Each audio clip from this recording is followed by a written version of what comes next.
नमस्कार। हापू tuber YouTube channel पर आप सबका स्वागत है। तो आज की इस वीडियो में हम एक ऐसी हॉरर स्टोरी लाया है जिसे शायद हर यूथ को सुनना चाहिए, भले ही वो हॉस्टल में रह रहा हो या फिर वो अपने रिलेटिव्स या पेरेंट्स के साथ रह के कॉलेज जाता हो। बस मेरे हिसाब से ये स्टोरी सभी स्टूडेंट्स को सुन लेनी चाहिए ताकि वो इस स्टोरी के स्टूडेंट्स की तरह कोई ऐसी गलती ना कर दे जिसकी वजह से उनको, उनकी फैमिली को और बाद में आने वाले स्टूडेंट्स को उस गलती का भुगतान करना पड़े। तो आज की वीडियो काफी ज्यादा इंटेंस और इंटरेस्टिंग होने वाली है, तो वीडियो को लास्ट तक जरूर देखें। और अगर चैनल पर नए हो तो चैनल को सब्सक्राइब करके अपना सपोर्ट इस चैनल को देना ना भूलें। So without any delay let's unlock the story.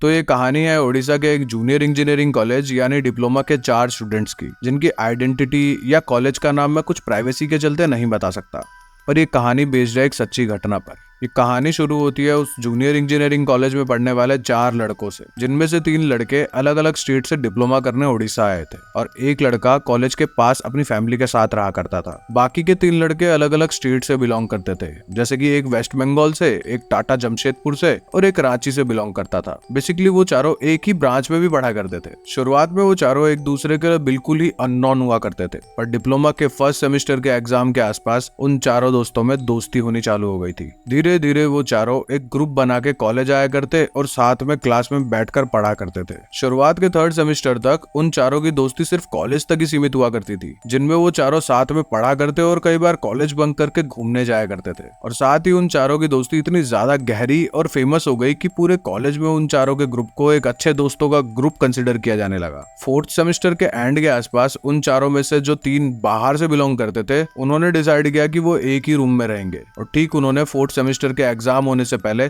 अपना रूम शिफ्ट करके हॉस्टल के एक रूम में रहने लग गए। उन तीनों के रूम शिफ्ट कर देने के बाद उनका दोस्त जो कॉलेज के बाहर रहा करता था, वो इन तीनों के रूम में आने जाने लगा, पर ज्यादातर वो लड़का उन सबसे मिलने और उनके साथ टाइम स्पेंड करने सिर्फ कॉलेज आवर्स में आया करता था। पर धीरे धीरे उस लोकल लड़के का हॉस्टल में आना जाना इतना ज्यादा बढ़ गया कि उसे हॉस्टल के सिक्योरिटी गार्ड और बाकी बच्चे भी जानने लग गए और उसे उसी हॉस्टल का स्टूडेंट मानने लग गए, जिसकी वजह से वो लोकल लड़का अब अपने 3 आउटर स्टेट दोस्तों के साथ रात को भी हॉस्टल में ही रुक जाया करता था। वैसे तो वो चारों नेचर वाइज बहुत ही अच्छे और शांत स्वभाव के लड़के थे, पर उनकी भी कुछ बुरी आदतें थी जो कि बेसिकली हर इंजीनियरिंग स्टूडेंट को वक्त के साथ लगी जाती है, और वो आदत थी ड्रिंक करने की। ज्यादातर जब भी वो लोकल लड़का उस हॉस्टल में रात को रुका करता था तो वो चारों रात भर ड्रिंक करके अपनी अपनी बाइक्स पे बाहर घूमने रात को निकल जाया करते थे। यहाँ तक सब कुछ ठीक चल रहा था, पर कुछ इंटरनल एग्जाम्स के बाद वो तीनों समर वेकेशन पे अपने अपने घर न जाके हॉस्टल में ही रुक गए थे। समर वेकेशन में घर न जाके वो तीनों डेली उस हॉस्टल में पार्टी किया करते थे, और वो भी अपने उस लोकल फ्रेंड के साथ जो रात को डेली उस हॉस्टल में आके रुकने लग गया था। ऐसे ही समर वेकेशन उन चारों ने डेली ड्रिंक करके और नाइट आउट्स करके निकाल दिए थे। अब समर वेकेशन खत्म होने में सिर्फ कुछ ही दिन बाकी थे। ऐसे ही समर वेकेशन के खत्म होने से पहले वो तीनों एक रात को अपने लोकल फ्रेंड का बर्थडे मनाने का प्लान कर रहे थे, जिसमें वो तीनों बर्थडे केक की जगह अल्कोहल का एक भरपूर स्टॉक और अपने लोकल फ्रेंड के लिए कुछ गिफ्ट्स ले आए थे। बेसिकली उन तीनों ने कुछ सिली सा प्लान बनाया था कि वो चारों रात भर ड्रिंक करेंगे, खूब सारी बातें करके इस बर्थडे को सेलिब्रेट करेंगे और आज नाइट आउट वो हॉस्टल में ही करेंगे। जिसकी प्रिपरेशन करने के बाद उन 3 हॉस्टल के बच्चों ने अपने लोकल फ्रेंड को हॉस्टल में बुलाया। जैसे ही उनका लोकल फ्रेंड हॉस्टल में आया,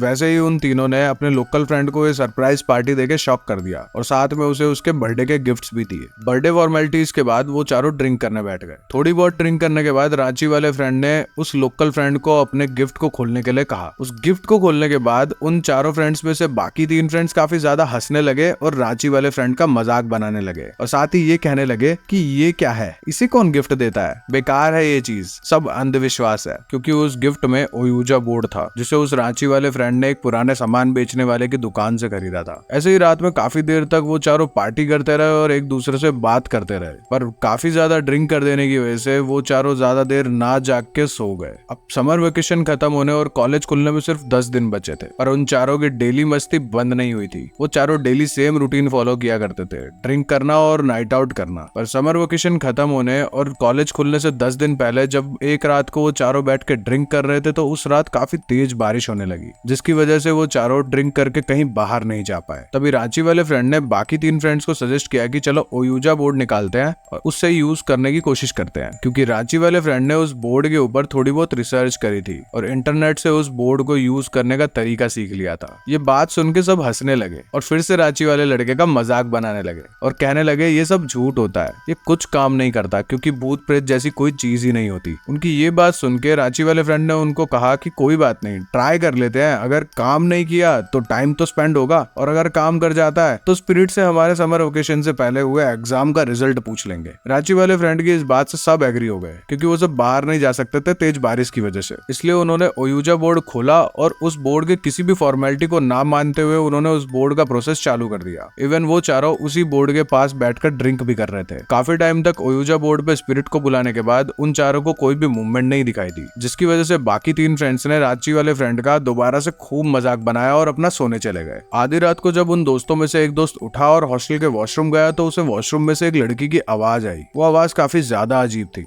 इसलिए उस दोस्त को वो आवाज समझ नहीं आ रही थी, पर फिर भी वो लड़का उस वॉशरूम में चला गया और अपना फ्रेश वगैरह होके वापस से सोने आ गया। पर जैसे ही वो अपने कमरे में आया तो उसे वॉशरूम की साइड से एक लड़की की जोर से चिल्लाने की आवाज आई, जिस आवाज से बाकी के दोस्त भी उठ गए और इस दोस्त से पूछने लगे कि ये आवाज कैसी थी। तो इस दोस्त ने जो भी हुआ वो सब बताया कि जब वो वॉशरूम जा रहा था तब भी वॉशरूम के बाहर से कुछ अजीबोगरीब आवाज आ रही थी, एंड जब वो रूम में वापस घुस रहा था तब एक लड़की के चिल्लाने की आवाज आई। ये बात सुन के वो चारों दोस्त निकल पड़े ये पता लगा रहे कि आवाज कहां से आ रही थी। वो सब भूत प्रेत में बिलीव नहीं करते थे, तो उनमें से किसी को भी हॉस्टल के उस अंधेरे से डर नहीं लग रहा था। सब के सब आधी रात को उस आवाज को ढूंढने चल दिए। शुरुआत में वो सब एक साथ मिलकर ढूंढ रहे थे, पर अलग अलग डायरेक्शन से बार बार आवाज आने की वजह से सबने अलग अलग डायरेक्शन पकड़े और ढूंढने लग गए। थोड़ी देर बाद थक हार के पूरे हॉस्टल में ढूंढने के बाद सारे दोस्त वापस रूम में आए और बॉयज की स्लैंग्स होती है ना, उसमें कहा कि भाड़ में जाए बोल के सो गए। पर उन दोस्तों में से जो लोकल लड़का था वो कुछ नहीं बोल रहा था। थोड़ी देर बाद जब सब सो गए तो सबको ऐसा फील होने लगा कि उन सबके आसपास कोई लड़की घूम रही है, पर जैसे ही वो आंख खोलते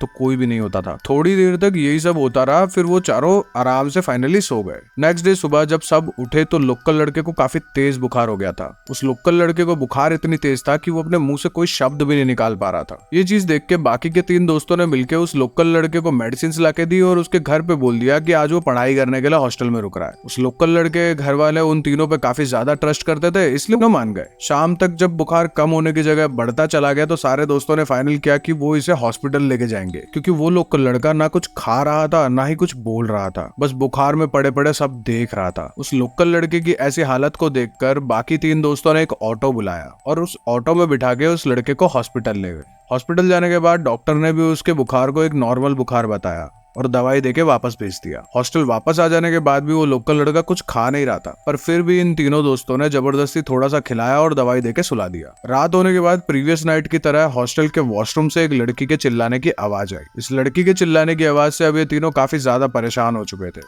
गुस्से में निकल पड़े हॉस्टल में उस लड़की को ढूंढने जो रात को आके चिल्ला रही थी। पूरा हॉस्टल ढूंढ लेने के बाद भी उन्हें उस दिन भी कुछ नहीं मिला, तो उन्होंने हॉस्टल के गार्ड से जाके पूछा कि उन्होंने किसी लड़की को यहाँ से जाते हुए देखा क्या। तो गार्ड ने जो बताया वो सुन के तीनों हैरान हो गए। गार्ड ने बताया कि वो कल रात से एक लड़की के चिल्लाने की आवाज सुनता आ रहा है और कई बार उसे फील होता है कि कोई लड़की उसके बिल्कुल आसपास में घूम रही है एंड कान में कुछ बोलने की कोशिश कर रही है। फिर गार्ड ने ये बोला कि ये हॉस्टल सिटी और मार्केट एरिया से लगभग 2-3 किलोमीटर दूर है और इतनी रात को कोई लड़की यहाँ पे क्यों और कैसे आएगी। गार्ड की बात सुन के ये लोग भी अब थोड़ा बहुत डरने लग गए थे और गार्ड को कुछ बिना बोले अपने रूम की ओर वापस आ गए। रूम में आके उन्होंने देखा कि उनका रूम बिखरा पड़ा था और उनका लोकल दोस्त जिसे वो रूम में अकेला छोड़ के गए थे वो रूम में नहीं था। उसके बाद वो तीनों उस लोकल लड़के को पूरे हॉस्टल में आवाज लगाते हुए ढूंढने लगे। काफी देर तक अपने दोस्त को ढूंढने के बाद जब उन्हें उनका दोस्त नहीं मिला तो वो तीनों अपने रूम की ओर वापस आ गए। रूम के पास वापस आने के बाद उन्हें वॉशरूम से इस बार किसी के गुर्राने की आवाज आ रही थी। पहले तो ये तीनों डर गए और वॉशरूम की तरफ भी नहीं गए, पर थोड़ी देर बाद इन तीनों को लगा कि कहीं उनका लोकल दोस्त उन्हें डराने के लिए ये ना कर रहा हो। ये सोच के वो तीनों हॉस्टल के वॉशरूम में चेक करने चले गए। जैसे उन्होंने वॉशरूम का गेट खोला तो उन्होंने देखा कि उनका लोकल दोस्त अपने हाथों के बीच में अपने सर को दबा के कोने में बैठा हुआ था। जैसे ही उन्होंने उसे आवाज लगाई और उससे पूछा कि वो उन्हें डराने की कोशिश कर रहा है, तो उस लोकल दोस्त ने अपना सिर ऊपर किया और लड़की की आवाज में कहा कि मुझे क्यों बुलाया, मैं किसी को नहीं छोड़ूंगी, सबको मार दूंगी। इतना सुनते ही वो तीनों के तीनों वहां पे डर के मारे ठंडे पड़ गए और इतना सा कहते ही उनका लोकल दोस्त भी बेहोश हो गया। बड़ी हिम्मत करके उन तीनों दोस्तों ने उस लोकल दोस्त को उठाया और उसे रूम में लाके उसके मुंह पर पानी मारने लगे। लगे ताकि वो लोकल दोस्त होश में आ जाए। उस लोकल दोस्त के होश में आ जाने के बाद उसने उन तीनों को सब कुछ बताया कि कल रात जब वो उस लड़की की आवाज का पीछा कर रहा था तो उसने एक लड़की की परछाई स्टेयर्स के आसपास देखी थी। उसने स्टेयर्स पर जाके देखा कि कौन है, पर स्टेयर्स पर कोई भी नहीं था, पर लड़की की परछाई उसे जमीन पर दिखाई दे रही थी, जैसे मानो उसके सामने ही कोई खड़ी हो। उस इंसिडेंट के बाद से लेके अब तक उस लोकल दोस्त को कुछ भी याद नहीं था। इतना सब होने के बाद और उस लड़की के ये बोलने के बाद कि मुझे क्यों बुलाया, इन सबको ये समझ आ गया था कि ये सब आउजा बोर्ड की वजह से हो रहा है। पहले जो इस बोर्ड पर भरोसा नहीं करते थे, अब उनको इस बोर्ड के बारे में भरोसा होने लगा था। एंड साथ ही अब वो डरने भी लग गए थे कि अगर इस बारे में किसी को भी पता चला तो उन्हें कॉलेज से रेस्ट्रिकेट कर दिया जाएगा। तो उसी रात उन चारों ने उस बोर्ड को दोबारा निकाला और जो भी प्रोसेस उस बोर्ड में लिखे थे उस प्रोसेस को फॉलो करते हुए दोबारा स्पिरिट कॉल करने लगे। एंड इस बार ये प्रोसेस काम कर गया और उन चारों में से लोकल लड़के की बॉडी में एक स्पिरिट आ गई। बाकी तीन दोस्त काफी ज्यादा डर चुके थे क्योंकि लोकल दोस्त एक लड़की की आवाज में उनसे अपना हाथ छोड़ने के लिए बोल रहा था, पर उन तीनों दोस्तों ने उस लोकल लड़के का हाथ नहीं छोड़ा और उस लड़की से उसके इस हॉस्टल में आने का प्रॉपर रीजन पूछने लगे। पहले तो वो लड़की कुछ भी नहीं कह रही थी, बस उसके यही वर्ड्स थे कि मेरा हाथ छोड़ो। पर थोड़ी देर बाद उस लड़की ने बताया कि उन चारों ने ही उसे इनवाइट किया था एंड आज भी उन चारों ने उसे दोबारा इनवाइट किया है और अब वो उन सबको नहीं छोड़ेगी। ये सब सुन के बाकी के तीन दोस्तों को ये बात समझ में आ गई थी कि उन्होंने इस बोर्ड को अंडर एस्टिमेट करके बहुत बड़ी गलती कर दी और दूसरी बड़ी गलती उन्होंने इस बोर्ड को दोबारा यूज करके कर दी थी। पर फिर भी थोड़ी हिम्मत दिखा के उन तीनों ने उस स्पिरिट को उस बोर्ड के प्रोसेस के अकॉर्डिंग वापस जाने को कहा। काफी देर तक तो वो लड़की इस चीज को डिनाई करती रही। काफी देर डिनाई करने के बाद उस लोकल लड़के की बॉडी को उस लड़की की स्पिरिट ने छोड़ दिया एंड फिर से वो लोकल लड़का बेहोश होकर गिर गया। ये प्रोसेस खत्म होने के बाद उन तीनों को लग रहा था कि अब वो स्पिरिट हमेशा के लिए जा चुकी है, जो कि अब दोबारा नहीं आ सकती। तो उन्होंने अपने बेहोश दोस्त को दोबारा पानी डालकर उठाया और उसे होश में लेके आए। लोकल लड़के के होश में आने के बाद उन तीनों ने उसे सब कुछ बताया, जिसे सुनकर वो लोकल लड़का काफी ज्यादा डर चुका था और साथ ही उन तीन दोस्तों की भी हालत डर के मारे खराब हो रखी थी। इस इंसिडेंट के बाद वो चारों रात भर नहीं सो पाए और उन्हें कॉन्टिन्यूसली वॉशरूम की साइड से सेम लड़की की आवाज दोबारा आने लगी, मानो जैसे कोई वॉशरूम के पास खड़ा होकर हंस रहा हो। जैसे तैसे उन्होंने मिलके ये रात काटी और सुबह होने के बाद लोकल लड़का अपने घर चला गया। एंड वही बाकी के दोस्तों ने भी डिसाइड किया कि वो आज ही इस हॉस्टल को छोड़कर बाहर रूम रेंट पर लेकर रहेंगे। हॉस्टल में तीनों लड़के अपना सामान समेटने में लग गए ताकि वो तीनों शाम होने से पहले हॉस्टल छोड़ दें और बाकी पेपर फॉर्मेलिटीज बाद में पूरी कर लें। उन सब ने सिर्फ आधा सामान ही समेटा हुआ था, तभी उस लोकल लड़के के नंबर से उसके पापा का कॉल आया और उस लोकल लड़के के पापा ने उन तीनों को अपने घर पे बुलाया। अचानक उस लोकल लड़के के घर से बुलावा आने की वजह से ये तीनों काफी ज्यादा डर गए थे, लेकिन जैसे तैसे करके वो उस लड़के के घर पहुंचे। लोकल लड़के के घर जाके उन्होंने देखा कि उस लड़के की बॉडी पे काफी ज्यादा चोट के निशान थे, जो कि रात तक उसे नहीं लगे थे और साथ ही वो लोकल लड़का एक लड़की की आवाज में अपने सामने बैठे एक बाबा से बात कर रहा था। लोकल लड़के की पूरी फैमिली और वो चारों वहां पे खड़े होके सब देख रहे थे। बेसिकली बाबा ने उससे कुछ सवाल पूछे कि वो कौन है और इस लड़के के अंदर क्यों आई है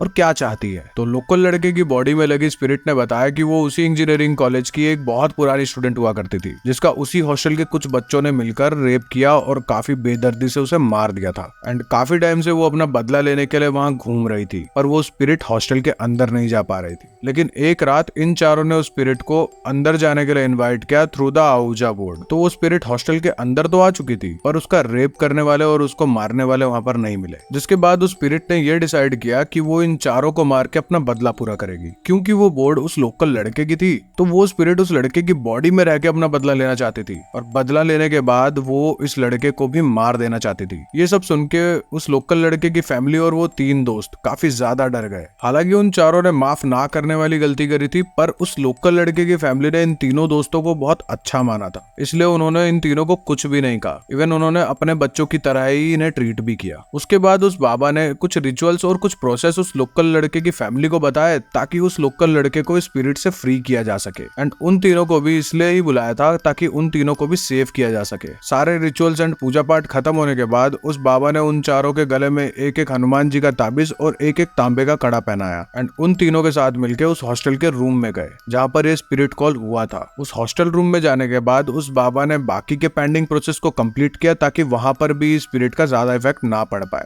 ये सब कुछ होने के बाद वो चारों दोस्त अब काफी डिप्रेशन में थे और वो इस इंसिडेंट को भूल नहीं पा रहे थे, और इसी वजह से उन 3 हॉस्टल के बच्चों ने हॉस्टल छोड़ दिया और बाहर रहकर अपनी पढ़ाई पूरी करी। एंड साथ ही उस लोकल लड़के ने भी अपनी पढ़ाई अच्छे से कंप्लीट कर ली।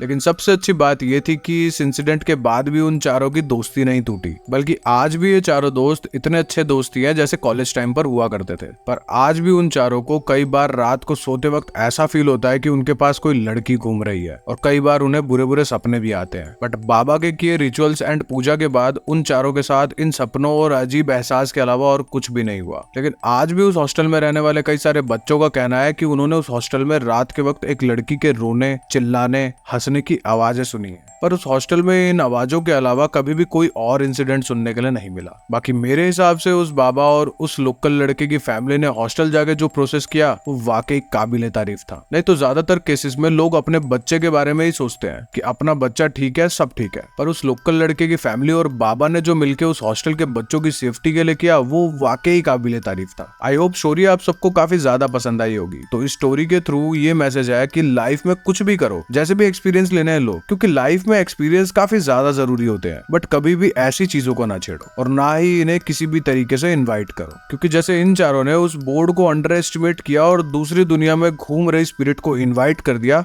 वैसे ही इस दुनिया में कई सारे लोग हैं जो भूत प्रेत में बिलीव नहीं करते हैं और बाद में ऐसी ही गलतियां करके फंस जाते हैं। भूत प्रेत, एंटिटीज, इन सब पे बिलीव नहीं करते कोई बात नहीं, पर ये अंडर एस्टिमेट करके या चैलेंज करके कभी भी ऐसी चीजों के लिए स्टेप ना ले जिसकी वजह से आपको, आपकी फैमिली को या फिर किसी दूसरे को तकलीफ हो, क्योंकि कई बार हमारी तरफ से लिए हुए गलत स्टेप किसी दूसरे के लिए अभिशाप बन जाते हैं। तो ऑल ओवर मेरा आप सबको यही मैसेज रहेगा कि जितना हो सके ऐसी चीजों से दूर रहें, कहीं आपकी करी हुई गलती आपको या फिर आपकी फैमिली को या फिर किसी तीसरे को ना झेलना पड़े। बाकी आप सबको ये स्टोरी कैसी लगी मुझे कमेंट सेक्शन में जरूर बताएं, और अगर अच्छी लगी हो तो वीडियो को लाइक और चैनल को सब्सक्राइब करके इस चैनल को अपना सपोर्ट देना ना भूलें। सो मिलता हूं तुम सबको हमारी नेक्स्ट वीडियो में किसी दूसरी स्टोरी के साथ। तब तक के लिए स्टे ट्यून्ड एंड जय श्री राम।